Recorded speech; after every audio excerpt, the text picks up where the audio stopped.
మన రాష్ట్రంలో చూస్తూ ఉన్నాం, శాంతి భద్రతలు అనగానే ఒక రాజకీయ వేధింపులు, ప్రతిపక్షంలో ఉన్న వాళ్ళను ట్రాక్ చేయడం తప్పిస్తే ఏం జరుగుతుంది రాష్ట్రంలో అనేది రివ్యూ చేసుకోవడానికి ప్రభుత్వం సిద్ధంగా ఉండదు.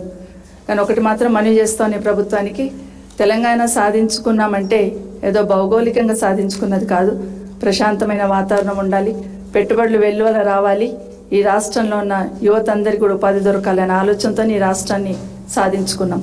ఆ రాష్ట్రంలో శాంతి భద్రతలు కాపాడాల్సిన బాధ్యత ప్రభుత్వానికి ఉందని ఒకసారి విజ్ఞప్తి చేస్తూ ఉన్నాను. ఎందుకు చేయాల్సి వస్తుందంటే, రాష్ట్రానికి ఎక్కడ ఏ చిన్న ఇబ్బంది ఉన్నా శాంతి భద్రతల విషయంలో హోంమంత్రి దగ్గరికి పరిగెత్తేవాళ్ళు. చీమ చిటుకుమన్నా హోంమంత్రికి వెళ్ళి చెప్పుదామనే యాంగిల్లో పరిగెత్తేవాళ్ళు.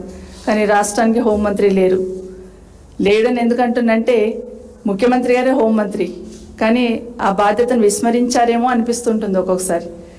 ఎప్పుడు పోయినా కమాండ్ కంట్రోల్లో ముఖ్యమంత్రి గారు సమీక్షలు చేస్తూ ఉంటారు. ఎప్పుడు వింటూ ఉంటాం ఏదో ఒక సమీక్ష చేస్తున్నారు కమాండ్ కంట్రోల్లో, సెక్రటరేట్ వదిలిపెట్టి కమాండ్ కంట్రోల్కి వెళ్ళారని. అక్కడ వెళ్తున్నప్పుడు ఏం సమీక్ష చేస్తున్నారంటే, ఒక హోంశాఖ మీద సంబంధించింది తప్పిస్తే మిగతా అన్ని సమీక్షలు జరుగుతూ ఉంటాయి. రాజకీయ సమీక్షలతో పాటు అన్ని సమీక్షలు అక్కడ జరుగుతూ ఉంటాయి. కానీ కమాండ్ కంట్రోల్, పోలీస్ కమాండ్ కంట్రోల్లో కూర్చొని హోంశాఖను సమీక్షించాలనే ఆలోచన ఈ రాష్ట్ర ముఖ్యమంత్రి గారికి లేదని చెప్పడం నిజంగా చెప్పుకోవాల్సి రావడం బాధాకరం అనిపిస్తుంది. గతంలో కేసీఆర్ గారు హోంశాఖకు సంబంధించి కొన్ని సంస్కరణలు తీసుకొచ్చారు. మనందరికీ తెలుసు, పోలీస్ కమాండ్ కంట్రోల్ ఏర్పాటు చేయడం అనేది ఓన్లీ భద్రత విషయంలో ఒక బాధ్యతగా ఉండాలనే ఆలోచనతో ఈ కమాండ్ కంట్రోల్ ఏర్పాటు చేసుకోవడం జరిగింది. ఎక్కడ హైదరాబాద్లో ఎక్కడ ఏ చిన్న క్రైమ్ జరిగినా అక్కడ కూర్చొని మానిటరింగ్ చేసేటంత సిస్టమ్ డెవలప్ చేయాలనే ఆలోచన గతంలో కేసీఆర్ గారు ప్రభుత్వం చేసింది. అక్కడ నుండి దాదాపు మన హైదరాబాద్లో దగ్గర 10 నుండి 12 లక్షల సీసీ కెమెరాలు ఉంటాయి. అక్కడ నుండి మానిటరింగ్ చేసే సిస్టమ్ని అక్కడ డెవలప్ చేశారు.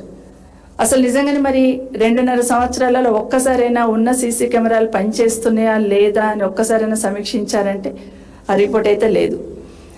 నిజంగా ఆ రోజు కేసీఆర్ గారు ఒక మంచి ఆలోచనతో చేశారు. కమాండ్ కంట్రోల్లో కూర్చొని ఎక్కడో మారుమూలలో, సిటీలో ఎక్కడ మూలలో జరుగుతున్న క్రైమ్ని కూడా మనం అబ్జర్వ్ చేయొచ్చు, ఎక్కడ కావాలంటే అక్కడ ఆ కెమెరాలతో చూడొచ్చు అనే ఆలోచనతో ఆ రోజు కెమెరాలు ఏర్పాటు చేసుకున్నాం. దాని మీద రివ్యూ ఉండదు, ఆలోచన ఉండదు.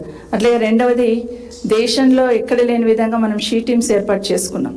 షీ టీమ్స్ ఏర్పాటు చేసుకొని మహిళల భద్రత మా మొదటి ప్రాధాన్యతని కేసీఆర్ గారు ఆ రోజు మొదలుపెట్టిన కేంద్రాలు ఉన్నాయి.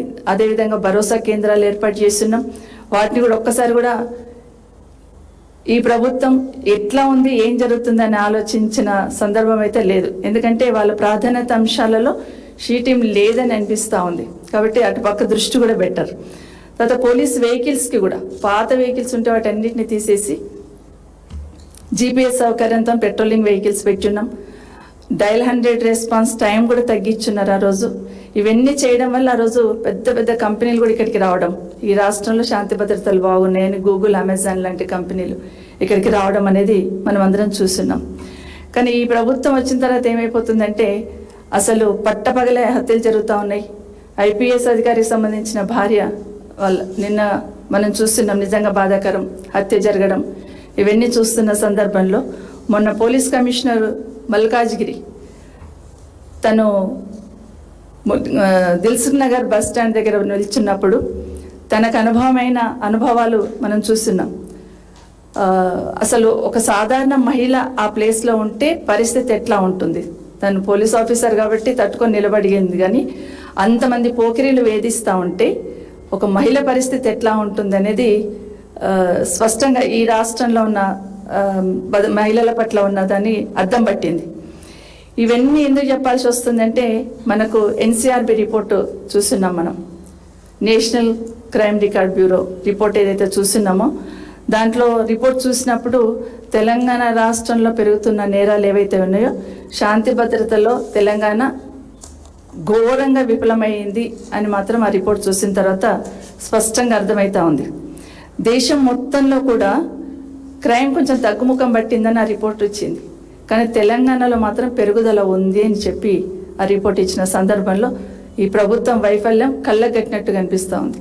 నిజంగా చెప్పడానికి బాధ అనిపిస్తుంది. ఎప్పుడు మన పోలీసు మొదటి స్థానంలో ఉంటారు. మన రాష్ట్రంలో శాంతి భద్రతలు బాగుంటాయని చెప్పుకుంటున్న సందర్భంలో ఈరోజు మన పోలీస్ శాఖ పనిచేయట్లేదు, ఈ ప్రభుత్వం వైఫల్యం చెందింది, మన క్రైమ్ రేట్ పెరిగింది, దేశంలో తగ్గుతూ ఉంటే మన దగ్గర పెరిగిందని చెప్పుకోవడానికి బాధ అనిపిస్తూ ఉంది. దాని వెనకాల ప్రభుత్వ వైఫల్యమే. రాష్ట్రంలో దేశం మొత్తంలో కూడా నేరాల సంఖ్య దాదాపుగా 5.7%, అంటే నియర్లీ 6% అనుకోండి తగ్గింది అనేమో దేశంలో చూపిస్తూ ఉంటే మన తెలంగాణలో మాత్రం 18.7% పెరిగాయి అని చూపించున్నారు. ఇది రాష్ట్రంలో కుప్పకూలిన శాంతి భద్రతలకు నిదర్శనమా కాదా ఒకసారి ఆలోచించమని చెప్తా ఉన్నాయి ప్రభుత్వాన్ని. ఒకసారి బాధ అనిపిస్తుంది, నెంబర్ 1 తెలంగాణలో అభివృద్ధిలో నెంబర్ 1లో ఉంటుంటే ఇప్పుడు నేరాలో నెంబర్ 1 అవుతున్నామా అనే బాధ కూడా అనిపిస్తూ ఉంది. ఒక్కసారి చూసుకుంటా ఉంటే 2003లో 1,83,644 కేసులు నమోదైతే 2024లో 2,17,976 కేసులు నమోదైనట్టు చూపిస్తూ ఉంది. అంటే దాదాపుగా 34,322 కేసులు ఈ ఒక్క సంవత్సరంలో పెరిగాయి. మరి దీనికి బాధ్యత ఎవరు వహించాలి? 18% క్రైమ్ రేట్ రాష్ట్రంలో పెరిగిందంటే బాధ్యత ఎవరు వహించాలనేది ముఖ్యమంత్రి గారు చెప్పాలి. ఎందుకంటే పాలనను గాలికి వదిలేసి ఊరికే ఎక్కడ పోతే అక్కడ ప్రతిపక్షంలో ఉన్న వాళ్ళని తిట్టుకుంటూ ఏమంటారు రాక్షసుడు, సుబాహుడు, మారీచుడు అనుకుంటూ మాట్లాడుతూ ఉంటే మొన్నైతే చాలా ఆశ్చర్యం వేసింది. ఫ్యూచర్ సిటీ ఫౌండేషన్ ఎన్నిక వెళ్ళారు పోలీస్ శాఖకు సంబంధించిన అధికారులందరూ, ఒక సైడ్ డీజీపీ గారు, ఒక సైడ్ సిఎస్ గారు, అధికారులందరూ ఉన్నారు. చాలా గొప్పగా పెట్టుబడులను ఆహ్వానించడానికి ఫోర్త్ సిటీ ఫౌండేషన్ ఇస్తున్నామన్నారు. కానీ అక్కడ పోయి ఏం మాట్లాడారు ముఖ్యమంత్రి గారు? ఏం మాట్లాడారు? రాక్షసులతో పోలుస్తూ ప్రతిపక్షంలో ఉన్న వాళ్ళను రాష్ట్రంకి ఏదో అన్యాయం చేస్తున్నారనే లెవెల్లో మాట్లాడారు. ఇది పెట్టుబడులు ఆహ్వానిస్తున్న ముఖ్యమంత్రి గారు ఈ మాటలు వింటే పెట్టుబడులు పెట్టే వాళ్ళు ఈ రాష్ట్రానికి వస్తారా? మారీచుడు అంటే యజ్ఞాలను భగ్నం చేసేవాళ్ళు, అంటే మీరు చేస్తున్న యజ్ఞాన్ని ఎవరో భగ్నం చేస్తున్న లెవెల్లో మీరు మాట్లాడుతుంటే ఈ రాష్ట్రానికి పెట్టుబడులు పెట్టడానికి ఎవరు వస్తారు? పెట్టుబడులు రానప్పుడు ఉపాధి ఎట్లా దొరుకుతుంది? పక్కన అధికారులను కూర్చోబెట్టుకొని మాట్లాడే మాటలేనా ముఖ్యమంత్రి గారని అడుగుతా ఉన్నాను. ఇప్పుడే కాదు, ఎక్కడ ఏ మీటింగ్ పోయినా కూడా ముఖ్యమంత్రి గారి మాటలు ఒకే రకంగా ఉంటాయి. దాదాపుగా 2 సంవత్సరాల నుండి చూస్తూ ఉన్నాం మనం. అంటే నాకు అవి చెప్పడం నాకు ఇష్టం ఉండేదనే తప్పట్లేదు. సీఎం గారు మాట్లాడే మాటలు తొక్కుతా, పాతి పెడతా, బొంద పెడతా, పేగులు తీస్తా, ఇవన్నీ మాట్లాడుతూ ఉన్నప్పుడు సామాన్యుడు ఎక్కడ పోతాడు? ఏం జరుగుతుంది రాష్ట్రంలో? తండ్రిలా కాపాడాల్సిన ముఖ్యమంత్రి గారి నోటి నుండి ఈ మాటలు వస్తూ ఉంటే కింద ఏదైనా సమస్య ఎదుర్కొంటున్న సామాన్యుడు ఎక్కడ పోతాడని ముఖ్యమంత్రి గారిని అడుగుతా ఉన్నాను. నిజంగా ఒక్కసారి ఆలోచించండి. నేను ఇప్పుడే మాట్లాడుతున్నప్పుడు ఐపీఎస్ అధికారి భార్య హత్య జరగడం, కోర్ సిటీలో నిత్యం రద్దీగా ఉండే సిటీలో హత్య జరిగి తప్పించుకోవడం. మొన్న కరీంనగర్లో ఒక నగల షాప్లో ఏ విధంగా బీభత్సం సృష్టించారో, ఏ విధంగా నగలు తీసుకెళ్లి పారిపోయారో, కూతవేట్లో సెంట్రల్ కేంద్ర సహాయ శాఖ మంత్రి గారు ఉన్నా కూడా అట్లాంటి పరిస్థితి వచ్చిందంటే ఈ రాష్ట్రంలో శాంతి భద్రతలు ఎట్లా ఉన్నాయన్నదానికి అద్దం పడుతుంది. అది పక్కన సెంట్రల్ హోమ్ మినిస్టర్ గారి ప్రోగ్రాం కూతవేట్లో జరుగుతుంది. అక్కడ నిర్భయంగా గన్స్ తీసుకొని ఆ షాప్లో బెదిరించి నగలు ఏ విధంగా తీసుకెళ్లారనే దానికి ఈ రాష్ట్రంలో శాంతి భద్రతలకు అద్దం పడుతుంది. కేంద్ర హోంశాఖ మంత్రి గారన్నా నెక్స్ట్ డే రివ్యూ చేసి అధికారంలో ఉన్న ఇక్కడ తెలంగాణలో ఉన్న పోలీస్ అధికారులను పిలిచి రివ్యూ చేయాల్సిన బాధ్యతను కూడా విస్మరించున్నారు కేంద్ర హోంశాఖ మంత్రి గారు కూడా. ఒకవేళ రాష్ట్రం నెగ్లెక్ట్ చేస్తే కేంద్రం ఇమీడియట్గా రియాక్ట్ అవ్వాలి. అట్లాంటిది మీ కార్యక్రమం పక్కనే జరుగుతూ ఉన్నప్పుడు, రాష్ట్రంలో ఈ విధంగా ఇన్సిడెంట్ జరిగినప్పుడు రాష్ట్ర ప్రభుత్వం రివ్యూ చేయాలి ఇమీడియట్గా. రాష్ట్ర ప్రభుత్వం కనీసం వాళ్ళకు క్లారిఫికేషన్ కూడా అడగనట్టుంది. ఏం జరిగింది అని కూడా ప్రభుత్వం నుండి నివేదిక కూడా అధికారుల దగ్గర నుండి తెప్పించుకునే తీరిక ఈ రాష్ట్ర ముఖ్యమంత్రి గారికి లేదు. అలాంటి నివేదిక తెప్పించుకున్నట్టు కూడా కనిపించలేదు. మరి పక్కనే ఉన్న కేంద్ర హోంశాఖ మంత్రి గారైనా నెక్స్ట్ డే ఇమీడియట్గా రాష్ట్ర డీజీపీ గారిని పిలిచి రివ్యూ తీసుకోవాల్సిన సందర్భం, అదే మర్చిపోయారు. ఇట్లాగే కాకుండా మనం చూస్తూ ఉన్నాం, గతంలో ప్రపంచ సుందరి మనుల పోటీ జరిగినప్పుడు అక్కడ వాళ్ళకు కూడా ఎలాంటి వేధింపులకు గురైన మేమనేది ప్రపంచం నుండి వచ్చిన ఆ మహిళా సోదరిమని అక్కడ పోతే తల ఎవరు ఉంచుకోవాలండి? తెలంగాణ వాళ్ళ ఉంచుకోవడం కదా. అలాంటి సందర్భం చూస్తున్నాం.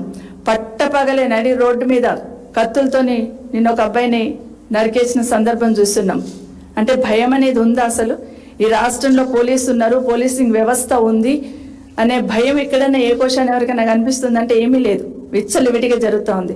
ఇక ఎమ్మెల్యే క్యాంపు కార్యాలయాలు అయితే గత 2 సంవత్సరాల నుండి ఎమ్మెల్యే క్యాంపు కార్యాలయం మీద విచ్చలవిడిగా దాడి చేస్తూ ఉంటే ఈ ప్రభుత్వంలో ఉన్న పెద్దలు కానీ, ఈ ప్రభుత్వంలో ఈ పోలీస్ శాఖకు సంబంధించిన పెద్దలు కానీ ఊరికే ఉత్సవ విగ్రహాలాగా చూస్తూ ఉన్నారు. సిద్దిపేట క్యాంప్ కార్యాలయం మీద దాడి జరిగింది, సిరిసిల్లలో జరిగింది, గజ్వెల్లో జరిగింది, అట్లాగే సుంద లక్ష్మారెడ్డి గారి దగ్గర జరిగింది, మెడ్చల్, మల్కాజ్గిరి, మొన్న గంగుల కమలాకర్ గారు. మొన్నైతే ఆశ్చర్యం వేసింది. అంటే పోలీస్ డిపార్ట్మెంట్ సంబంధించిన వాళ్ళు అక్కడ వీళ్ళు దాడి చేస్తూ ఉంటే వాళ్ళు అనుకుంటే ఎందుకు కంట్రోల్ చేయలేరు? కానీ బతిన్లాడుకుంటూ పక్క తీసుకెళ్లి వదిలిపెట్టి అదేదో పిల్లలాటలాగా చూస్తుంటే అక్కడ కౌశిక్ వెహికల్ మీద జరిగిన దాడి కానీ, మొన్న గంగుల కమలాకర్ గారి పార్టీ ఆఫీస్ మీద జరిగిన దాడి చూస్తూ ఉంటే ఏ విధంగా నటించిండ్రు పోలీస్ శాఖకు సంబంధించిన సోదరులు అనేది స్పష్టంగా ప్రజలకు అందరికీ అర్థమవుతుంది. ఎందుకంటే ఇప్పుడు ఒక వీడియో అందుకే చూపిస్తాను చెప్తున్నాను. కేంద్ర మంత్రి గారిని ఎందుకు అడుగుతున్నాను నేనంటే, అక్కడ ఆ జిల్లాలో మీరున్నప్పుడే ఇన్సిడెంట్ జరుగుతూ ఉంది. నగల దొంగతనం మీరున్నప్పుడే జరిగింది. అదేవిధంగా క్యాంప్ కార్యాలయం మీద దాడి జరిగింది. అట్లాగే ఎమ్మెల్యే గారి వెహికల్ మీద జరిగింది. దానికి శాంతి భద్రతలు వైఫల్యం చెందుతున్న ఇండికేషన్ కరెక్ట్ కనిపిస్తూ ఉన్నప్పుడు కేంద్రం తరఫున మీరైనా బాధ్యతగా తీసుకుని రివ్యూ చేసి ఏం జరుగుతుంది రాష్ట్రంలో అని అడగాల్సిన బాధ్యత మీకైనా ఉందా లేదా అని అడుగుతా ఉన్నాను. ఎందుకంటే మీరు మాట్లాడిన మాటలు కూడా బాధేసినాయి మాకు. ఎందుకంటే మీరు మాట్లాడిన కొన్ని మాటలు విన్నప్పుడు బాధ్యతల పదవుల్లో ఉండి కేంద్రంలో మీరు బాధ్యతలో ఉన్నారు, ఇక్కడ రాష్ట్ర ప్రభుత్వంలో 2 ప్రభుత్వాలు అనుకుని ప్రతిపక్షంలో ఉన్న వాళ్ళను మీద దాడి చేయాలన్న ఆలోచన ఏదైతే చేసిందో కదా, నిజంగా దౌర్భాగ్యమైన పరిస్థితి.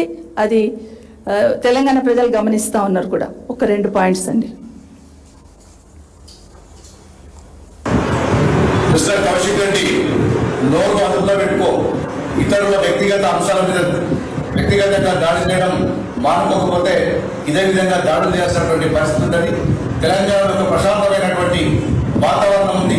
ఈ వాతావరణాన్ని చెడగొడితే ఎట్టి పరిస్థితుల్లో కూడా ఊరుకునేది లేదు. ఇక్కడ ఉన్నది రేవంత్ రెడ్డి గారి సర్కార్.